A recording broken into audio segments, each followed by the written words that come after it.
Друзья, добрый день! Еще хочу успеть записать короткое видео про результат вот этой вот совместной работы с мануфактурой Камин Керамик, с моим поставщиком, смесей для этих изразцов Дмитрием Мыльниковым. Да и вообще, собственно, благодарность моим наставникам, которые раздвинули рамки сознания в свое время. Полноценный отопительный камин мощностью где-то около 6 киловатт, наверное.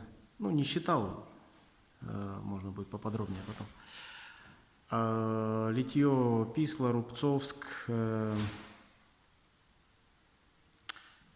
Схема движения газов противоточная в первом ярусе,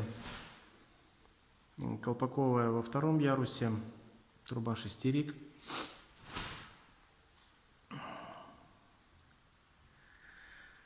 Ну, ребят, я не знаю, что сказать. У меня чувства самые теплые и к этой мануфактуре, и именно к этой коллекции, потому что в таком цвете я ее еще не видел.